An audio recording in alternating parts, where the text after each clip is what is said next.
For years now, within the filming industry, filmmakers have portrayed the harassment of black individuals, whether it's stop and search, police harassment, racial profiling, or discriminating acts towards us.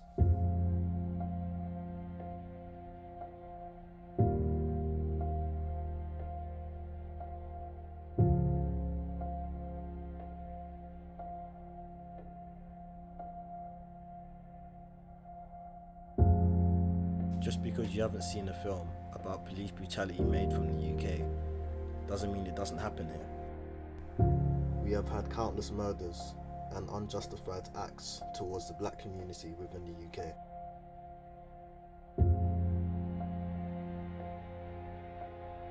I recently went to a protest on the 6th of June to support the cause and also gather some information on how the general public feel about the current circumstances.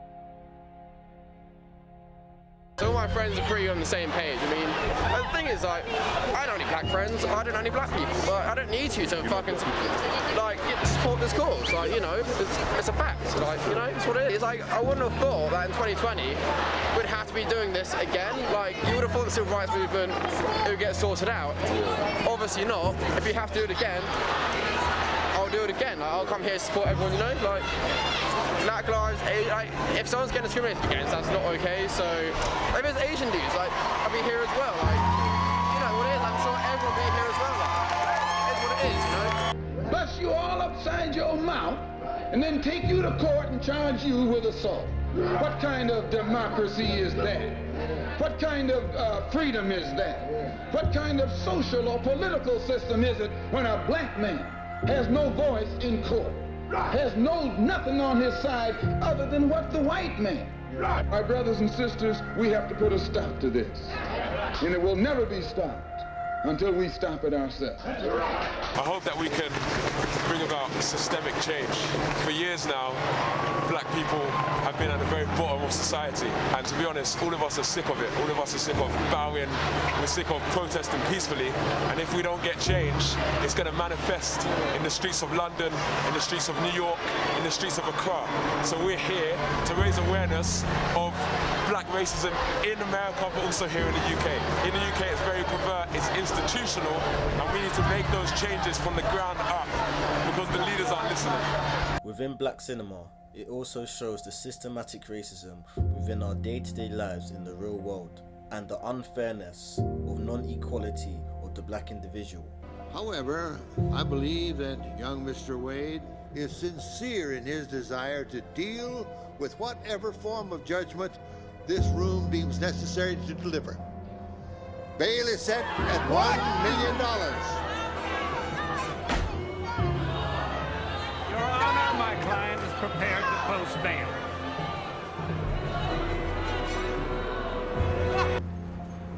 Why are you as angry as that? Huh? That's what I want to know. The man fucking bust shots at you, and I know about it. It's fucking mad. Bruv, I'm writing that immediately. Why don't you fucking care? They lack understanding.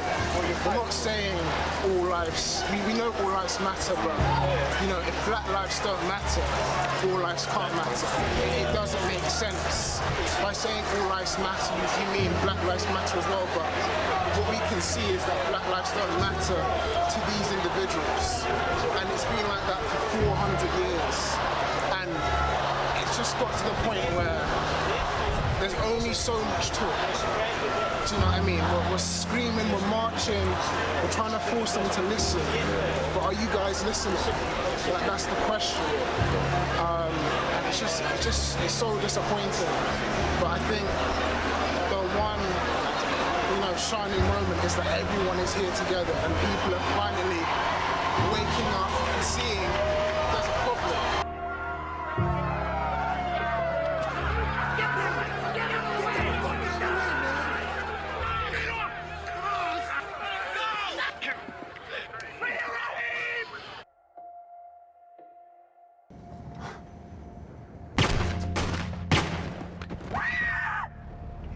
Remember, this isn't the first time this has happened. It's been happening for years. Some of us just choose to forget or are just afraid to speak up. Same event, different day. I'm tired of this Groundhog Day. It's a Groundhog Day every time. Repeating. No.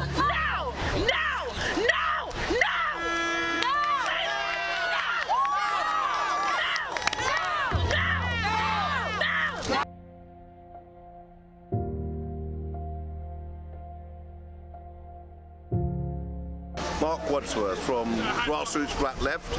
I founded the Anti-Racist Alliance in 1991 and worked with Doreen and Neville Lawrence to found the Justice for Stephen Lawrence campaign and introduce them to Nelson Mandela. Grassroots Black Left is making the connection. This isn't just about George Floyd, as horrific as that public lynching was. This is also about the 13 black people who have been killed in the last 10 years. And that's just the 13 we know about. There's probably many more. Roger Sylvester's, Rashan Charles, Jean-Claude Domenez. There are just so many to mention. Sean Rigg at Brixton Police Station. So many people have died at the hands of the police, black people, and yet not a single police officer has ever been prosecuted. So that is effectively a license to kill black people. And they talk about the COVID-19 pandemic. What about the anti-black racism pandemic that is murdering our people on a much larger scale than that plague?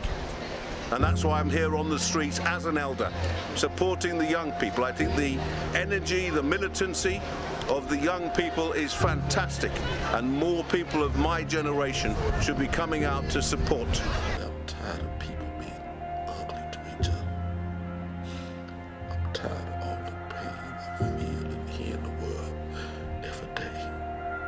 There's too much of it. It's like pieces of glass in my head all the time. Can you understand? Yes, John, I think I can. I have a dream. My 4 little children will one day live in a nation where they will not be judged by the color of their skin, but by the content of their character. I have a dream. The lesson I want you to learn is it doesn't matter what you look like. You can be tall or short, or fat or thin, or ugly, or handsome, like your father. You can be black or yellow or white. It doesn't matter. What does matter is the size of your heart and the strength of your character. Lord knows, kids like Henry need a hero. Courageous, self-sacrificing people, setting examples for all of us. Everybody loves a hero. People line up for them, cheer them, scream their names, and years later they'll tell how they stood in the rain for hours just to get a glimpse of the one who taught him to hold on a second longer.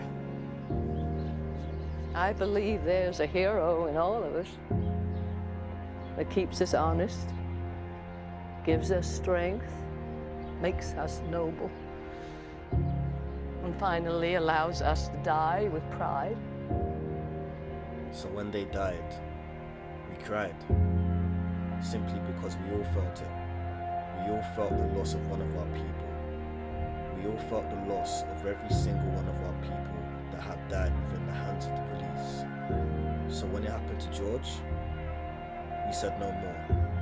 So now we stand for what's right, and we will need to have a voice to help us move forward. Remember, this isn't a moment, it's a movement. So what are you gonna do?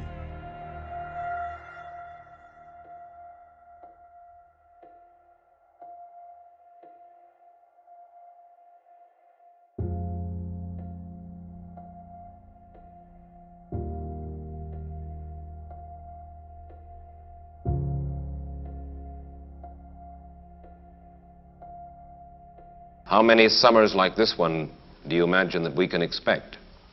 The mood of the Negro community now is one of urgency, one of saying that we aren't going to wait, that we've got to have our freedom.